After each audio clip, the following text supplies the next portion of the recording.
السلام علیکم، welcome to حقیقت نامہ۔ میرا نام سید سعد شاہ ہے۔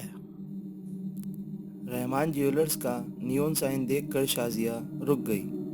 اس بازار میں اسے یہ پہلی جیولری شاپ نظر آئی تھی جس کے نام سے ظاہر ہو رہا تھا کہ وہ کسی مسلمان کی دکان ہے۔ اس نے اپنے شوہر تنویر احمد کو اس دکان کی طرف متوجہ کرتے ہوئے کہا، میرا خیال ہے کہ اس دکان پر خریداری کی جائے تو ہندو جیولرز کے مقابلے میں یہاں قیمتیں کچھ کم ہی ہوں گی۔ ہاں، کچھ نہ کچھ تو فرق ضرور ہوگا، تنویر نے دکان کی طرف دیکھتے ہوئے کہا، لیکن پہلے ہمیں شکیل کے پاس پہنچنا ہے تاکہ رہائش کا مسئلہ حل ہو جائے، ورنہ ہوٹل میں رات گزارنی پڑے گی۔ شاپنگ تو ہم بعد میں بھی کر سکتے ہیں۔ ٹھیک ہے، میں نے بھی شاپنگ ابھی نہیں کرنی ہے، میں تو آئندہ کے لیے کہہ رہی تھی، شازیہ نے اس کی طرف دیکھ کر مسکراتے ہوئے کہا۔ پھر وہ دونوں آگے بڑھنے لگے۔ ان کی شادی 15 دن پہلے ہوئی تھی اور وہ ہنی مون منانے کے لیے 1 گھنٹہ قبل لاہور سے یہاں پہنچے تھے۔ تنویر احمد کی لاہور میں اسپیئر پارٹس کی بہت بڑی دکان تھی۔ والد صاحب نے شادی سے پہلے ہی کاروبار اسے سونپ دیا تھا۔ دکان پر ایک مینیجر اور 2 سیلز مینز تھے۔ شادی کے بعد ہنی مون کا پروگرام بنا تو تنویر نے سنگاپور جانے کا ارادہ کیا، لیکن شازیہ کو انڈیا دیکھنے کا بہت شوق تھا۔ اس نے دہلی میں ہنی مون منانے کی خواہش ظاہر کی تو تنویر انکار نہ کر سکا۔ اسے شازیہ سے بہت محبت تھی اور دونوں میں سال بھر کا افیئر بھی چل رہا تھا۔ پھر شازیہ نے FA پاس کر لیا تو تنویر کی خواہش پر اس کے والد نے شازیہ کے والدین سے شازیہ کا رشتہ مانگ لیا۔ وہ لوگ متوسط طبقے سے تھے۔ ایک تاجر گھرانے میں بیٹی کا رشتہ کرنا ان کے لیے فخر کی بات تھی، اس لیے انہوں نے رشتہ کر لیا اور شازیہ 2 کمروں کے مکان سے نکل کر تنویر کی کوٹھی میں آ گئی۔ یہ کوٹھی علامہ اقبال ٹاؤن میں تھی، جبکہ تنویر کے والد سمن آباد والی کوٹھی میں رہتے تھے۔ شکیل تنویر احمد کا دوست تھا۔ اس کی یہاں کپڑے کی بہت بڑی دکان تھی۔ 2 سال پہلے تنویر اور شکیل کے درمیان دوستی کا آغاز ہوا تھا۔ شکیل اپنے ایک عزیز کی شادی میں شرکت کے سلسلے میں ان دنوں لاہور آیا تھا، لیکن لاہور ریلوے اسٹیشن پر اس کا پاسپورٹ اور سفری کاغذات گم ہو گئے۔ اتفاق سے تنویر کسی کام کے سلسلے میں اس وقت اسٹیشن پر موجود تھا جب شکیل امیگریشن والوں کو یقین دلانے کی کوشش کر رہا تھا کہ اس کے کاغذات گم ہو گئے ہیں۔ امیگریشن کے عملے میں تنویر کا ایک دوست اور کلاس فیلو بھی تھا۔ اسے شکیل کی بے بسی پر بہت ترس آیا اور اس نے دوست کہہ کر شکیل کی جان چھڑائی۔ شکیل نے تنویر کا شکریہ ادا کیا اور اس کا ایڈریس لے لیا۔ پھر 2 دن بعد وہ تنویر سے اس کی دکان پر ملا اور دوبارہ شکریہ ادا کرتے ہوئے تنویر کو پیشکش کی کہ کبھی دہلی آنے کا پروگرام بنے تو اسے خدمت کا موقع ضرور دے۔ اس واقعے سے ان میں دوستی کی ابتدا ہوئی۔ وہ شادی شدہ نوجوان تھا۔ دہلی واپس جانے کے بعد اس نے تنویر کے ساتھ خط و کتابت کا سلسلہ شروع کر دیا۔ گزشتہ سال اس نے اپنے ایک عزیز کے ہاتھ تنویر کے لیے کچھ تحائف بھی بھیجے تھے۔ پھر جب تنویر نے اسے اطلاع دی کہ آئندہ ماہ اس کی شادی ہو رہی ہے تو شکیل نے جوابی خط میں اسے دعوت دی کہ وہ ہنی مون دہلی آ کر منائے۔ تنویر کے پاس اس کا ایڈریس تھا، چنانچہ ایئرپورٹ سے وہ شازیہ کے ساتھ یہاں پہنچا تھا۔ صرافہ بازار سے متصل کلات مارکیٹ میں شکیل کی دکان تلاش کرنے میں انہیں زیادہ مشکل پیش نہ آئی۔ وہ اپنے 4-5 سیلز مینوں کے ساتھ دکان پر موجود تھا۔ اس نے فوراً ہی تنویر کو پہچان لیا اور بڑی گرم جوشی سے ملا۔ پھر اس نے شازیہ کو سلام کیا اور شادی کی مبارکباد دی۔ بھائی، تم مجھے فون کر دیتے، میں ایئرپورٹ پہنچ جاتا، اس نے تنویر سے کہا۔ کیا ضرورت تھی، ہم تو آ ہی رہے تھے، تمہارا وقت کیوں ضائع کرتے، تنویر نے ہنس کر کہا۔ پھر میں یہ بھی دیکھنا چاہتا تھا کہ 2 سال بعد تم مجھے پہچان لو گے یا نہیں، اور ہماری اچانک آمد پر تمہیں کتنی حیرت ہوتی ہے۔ تنویر کی بات سن کر شکیل مسکرانے لگا۔ تنویر اور شازیہ کے لیے کولڈ ڈرنکس منگوانے کے بعد شکیل نے اپنے گھر پر فون کر کر اپنی بیوی کو مہمانوں کی آمد کی اطلاع دی۔ لنچ کا وقت ہو رہا ہے، ہم ہوٹل میں لنچ کر لیں گے، البتہ رات کا کھانا گھر پر ہی ہوگا۔ لنچ کے بعد میں انہیں گھر لاؤں گا۔ اس نے بیوی سے کہا، اور ہاں، ان کے لیے ایک کمرہ آراستہ کر دو، باقی باتیں وہیں ہوں گی۔ فون بند کر کے اس نے شازیہ کی طرف دیکھا۔ آپ کو ہوٹل میں لنچ پر اعتراض تو نہیں ہے بھابھی؟ نہیں شکیل بھائی، اس میں اعتراض کا کون سا پہلو ہے؟ شازیہ نے مسکراتے ہوئے کہا۔ کیوں تنویر؟ اور کیا، تنویر نے جلدی سے کہا۔ یوں بھی اب اتنا وقت نہیں ہے کہ گھر پر لنچ تیار ہو سکے، 1 بج رہا ہے۔ چند منٹ تک باتیں ہوتی رہیں، پھر شکیل نے اپنے ایک سیلز مین کو طلب کر کے اسے ہدایات دیں اور امکان ظاہر کیا کہ ممکن ہے اسے واپس آنے میں کافی دیر لگ جائے، اس لیے کوئی ضروری بات ہو تو وہ اسے گھر پر فون کر لے۔ اس کے بعد اس نے ایک ملازم کو ان کا چھوٹا سا سوٹ کیس اپنی گاڑی تک پہنچانے کا حکم دیا، جو مارکیٹ سے باہر مین روڈ پر پارک تھی۔ ملازم کے جانے کے بعد وہ شازیہ اور تنویر کے ساتھ دکان سے چل پڑا۔ سڑک پر پارکنگ لین میں اس کی خوبصورت کار کھڑی تھی۔ اس نے سوٹ کیس ڈگی میں رکھ دیا۔ شکیل نے اس سے گاڑی کی چابیاں لیں۔ تنویر اور شازیہ عقبی نشست پر بیٹھ گئے۔ شکیل نے انجن اسٹارٹ کیا اور ایک طرف چل دیا۔ تنویر اور شازیہ باہر کا نظارہ کرنے لگے۔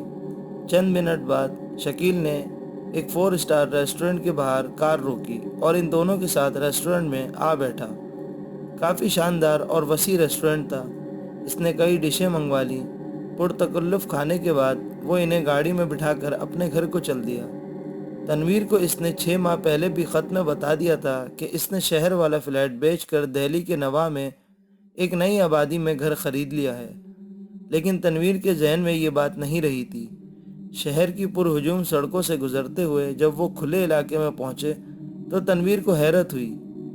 یار، تم ہمیں سیر کرا رہے ہو یا گھر لے جا رہے ہو؟ اس نے شکیل سے پوچھا۔ دونوں کام ایک ساتھ کر رہا ہوں۔ شکیل ہنس پڑا۔ ویسے ہم گھر ہی جا رہے ہیں۔ تم تو شاید مارکیٹ کے قریب ہی کسی فلیٹ میں رہتے تھے، تنویر نے چونکتے ہوئے کہا۔ ہاں، لیکن اب نہیں، شاید تم بھول گئے ہو۔ میں نے تمہیں 6 ماہ پہلے اطلاع دی تھی کہ میں شہر سے باہر ایک بنگلہ خرید کر اس میں شفٹ ہو گیا ہوں۔ او آئی سی، تنویر نے سر ہلایا۔ واقعی میرے ذہن میں نہیں رہا۔ شادی کے بعد کافی باتیں آدمی کے ذہن سے نکل جاتی ہیں، شکیل نے ہنستے ہوئے کہا، اور اس کا مطلب سمجھ کر شازیہ بھی مسکرا دی۔ مزید 15 منٹ کے سفر کے بعد وہ شکیل کے گھر پہنچ گئے۔ بنگلہ چھوٹا مگر بہت خوبصورت تھا۔ گیٹ پر مسلح چوکیدار موجود تھا۔ اس نے گیٹ کھولا۔ شکیل کی بیوی ہنا نے برآمدے میں آ کر مہمانوں کا استقبال کیا۔ وہ بہت خوبصورت تھی۔ شکیل نے شازیہ اور تنویر سے اس کا تعارف کرایا، پھر وہ ڈرائنگ روم میں آ بیٹھے۔ ہنا نے ملازمہ کو چائے لانے کی ہدایت کر دی۔ چائے کے دوران میں ہی دونوں کافی بے تکلف ہو گئیں۔ شازیہ اور تنویر کے لیے اس نے بیڈ روم سیٹ کر دیا تھا۔ اچھا بھائی، اب آپ لوگ آرام کریں، شام کو ملاقات ہوگی۔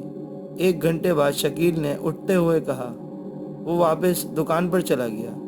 ہنا نے ان دونوں کو بیڈ روم میں پہنچا دیا تاکہ وہ سفر کی تھکان دور کر سکیں۔ دوستوں، اگر ابھی تک آپ نے ہمارا چینل سبسکرائب نہیں کیا تو نیچے موجود بیل آئیکن کو پریس کر دیں۔ رات کا کھانا بہت ہی پرتکلف تھا۔ ہنا نے کئی ڈشیں تیار کی تھیں۔ شکیل نے کھانے کے بعد ڈرائنگ روم میں تنویر سے کہا، تم لوگوں کا کیا پروگرام ہے ہنی مون کے سلسلے میں؟ کیا مطلب؟ تنویر نے چونکتے ہوئے کہا۔ بھائی، تم لوگ پاکستان سے یہاں ہنی مون منانے آئے ہو، اب ہنی مون یہاں گھر بیٹھ کر تو نہیں بنایا جا سکتا، شکیل نے مسکراتے ہوئے کہا۔ آخر ہنی مون کے بھی کچھ تقاضے ہوتے ہیں، مثلاً سیر سپاٹا، خوبصورت مقامات پر جانا اور دوسری تفریحات۔ تم لوگ کہیں جانا پسند کرو گے؟ کیوں نہیں، لیکن کیا تم ہمارا ساتھ دو گے؟ تنویر نے کہا۔ لاہور والا، ارے بھائی، ہنی مون تم دونوں نے منانا ہے، ہم تو 2 سال پہلے اس مرحلے سے گزر چکے ہیں۔ شکیل کی بات سن کر ہنا اور شازیہ بے اختیار ہنس دیں۔ تنویر نے مسکراتے ہوئے کہا، خیر، تمہاری مرضی، ہم پہلے تو دہلی کا لال قلعہ اور دوسرے مقامات دیکھیں گے، پھر آگرہ جائیں گے۔ ٹھیک ہے، کل اتوار ہے، میں فارغ ہوں گا، شکیل نے سر ہلا دیا۔ شکیل بھائی، میں نے ہندوؤں کے رسم و رواج کے بارے میں کافی پڑھا ہے، شازیہ نے مسکراتے ہوئے کہا، اور ہاں، مجھے ستی کی رسم دیکھنے کا بہت شوق ہے۔ جس میں مرنے والی کی بیوہ کو بھی شوہر کے ساتھ جلایا جاتا ہے۔ بھابھی، یہ رسم اب شہروں میں تو ختم ہو چکی ہے، البتہ دیہی علاقوں میں کٹر قسم کے ہندوؤں میں ابھی بھی یہ رسم جاری ہے۔ اس کے لیے ہمیں کسی گاؤں میں جانا پڑے گا۔ اچھا، تو پھر کل ہی ہمیں گاؤں لے چلیں۔ کل تو آپ کی چھٹی ہے نا؟ شازیہ نے کہا۔ ٹھیک ہے، تنویر نے سر ہلایا، پھر شکیل سے بولا، بھائی میری بیگم بہت ایڈونچر پسند ہے۔ شادی سے پہلے اس نے ود بھارتی اور کرشن چند کے ناول اور افسانے پڑھے ہیں۔ یہ دیکھنا چاہتی ہے کہ ہندو عورت شوہر کی محبت میں کیسی ستی ہوتی ہے۔ مجھے کوئی اعتراض نہیں ہے، لیکن بھابھی کو انتظار کرنا پڑے گا، شکیل نے مسکرا کر کہا۔ انتظار؟ شازیہ نے حیرت سے اس کی طرف دیکھا۔ کس کا انتظار؟ کسی کے مرنے اور بیوہ ہونے کا۔ شکیل ہنس پڑا۔ ظاہر ہے ہماری فرمائش پر تو کوئی عورت ستی نہ ہوگی۔ اس کے جواب میں سب ہنسنے لگے، پر شکیل نے دوبارہ کہا، بھابھی اگر آپ یہ رسم دیکھنا چاہتی ہیں تو میں آپ دونوں کو ایک گاؤں پہنچا دیتا ہوں۔ میرے ایک سابقہ ملازم کا وہاں گھر ہے، آپ کو وہاں 2-3 دن رہنا پڑے گا۔ اس دوران میں ممکن ہے وہاں کسی کے مرنے پر ستی کی رسم ادا کی جائے۔ کیا خیال ہے؟ Good idea. ہمارے پاس 1 ماہ ہے، شازیہ نے خوش ہو کر کہا۔ وہاں کوئی پرابلم تو نہیں ہوگی؟ تنویر نے پوچھا۔ بالکل نہیں، چھوٹا سا گاؤں ہے، سب لوگ شہر سے آنے والوں کی پیروں کی طرح عزت کرتے ہیں۔ رہائش کا بھی کوئی مسئلہ نہیں ہے۔ میرے سابقہ ملازم کرشن کا وہاں 3 کمروں کا گھر ہے جہاں وہ اپنی بیوی کے ساتھ رہتا ہے۔ 6 ماہ پہلے میں اس کی شادی پر وہاں گیا تھا۔ شادی کے لیے میں نے اسے معقول امداد بھی دی تھی۔ اس کی بیوی سیتا بہت خوبصورت اور ہنسمکھ ہے۔ اس کے ساتھ بھابھی کا بھی اچھا وقت گزرے گا۔ گاؤں کے باہر مرگھٹ ہے جہاں گاؤں والے اپنے مردے جلاتے ہیں۔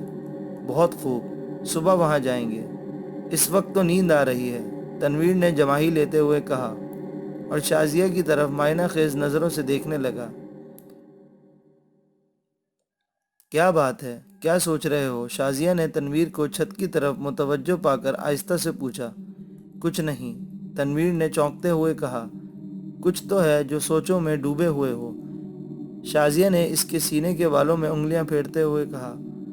مجھے نہیں بتاؤ گے؟ بس یوں ہی ایک خیال آ گیا تھا۔ تنویر اس کی طرف کروٹ لیتے ہوئے مسکرایا۔ کیسا خیال؟ شازیہ نے سوال کیا۔ یہی کہ میں کتنا خوش نصیب ہوں کہ مجھے تم جیسی حسن کی دیوی مل گئی ہے۔ غلط، وہ آہستہ سے ہنسی۔ دیوی تو مردہ ہوتی ہے، پتھر کی مورتی، جبکہ میں زندہ ہوں۔ میں چاہتا ہوں کہ ہم سارا وقت تفریح میں گزاریں، اس لیے تم گاؤں میں چھاؤنی مت ڈالنا۔ چند لمحوں بعد تنویر نے اس سے کہا، میں نے تمہاری خوشی کے لیے گاؤں جانے کا فیصلہ کیا ہے، لیکن مجھے شہر کا ماحول اور روشنیاں پسند ہیں، اس لیے میں 2 دن سے زیادہ وہاں نہیں رہ سکوں گا۔ بس یہ خیال ضرور رکھنا۔ شازیہ نے مسکراتے ہوئے اسے یقین دلایا کہ وہ گاؤں میں زیادہ دن نہیں رہے گی۔ دستک کی آواز سن کر شازیہ بیدار ہو گئی۔ اس نے دیوار گیر کلاک پر نظر ڈالی تو 8 بج رہے تھے۔ اس نے جلدی سے تنویر پر چادر ڈالی اور سلیپنگ گاؤن پہن کر دروازے کی طرف بڑھی۔ دروازہ کھولنے پر ہنا دکھائی دی۔ بہت گہری نیند سوتی ہو بھابھی، وہ مائنہ خیز انداز میں مسکراتے ہوئے بولی۔ 3 بار دستک دے چکی ہوں۔ سوری، شازیہ بھی مسکرا دی۔ دراصل نیند دیر سے آئی تھی، اور پھر تو میں نے غلطی کی ہے تمہیں جگا کر۔ بھائی جان تو شاید اندر آتے ہی سو گئے ہوں گے۔ بہت شریر ہو نا تم۔ شازیہ نے اس کا مطلب سمجھ کر اس کے رخسار پر چٹکی لی۔ میں نے ناشتہ تیار کرنے لگی ہوں، تم لوگ غسل سے فارغ ہو کر ڈرائنگ روم میں آ جاؤ۔ وہ یہ کہہ کر واپس چل دی۔ شازیہ مسکراتی ہوئی باتھ روم کی طرف بڑھ گئی۔ غسل سے فارغ ہو کر اس نے تنویر کو جگایا۔ پھر 9 بجے کے قریب وہ دونوں ناشتے کی میز پر پہنچے تو ہنا اور شکیل اس کے منتظر تھے۔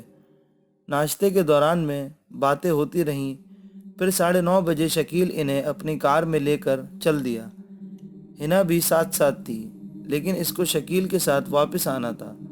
شکیل کے سابقہ ملازم کا گاؤں وہاں سے 50-60 میل کے فاصلے پر تھا، جس میں 15 میل کچی سڑک کا سفر تھا۔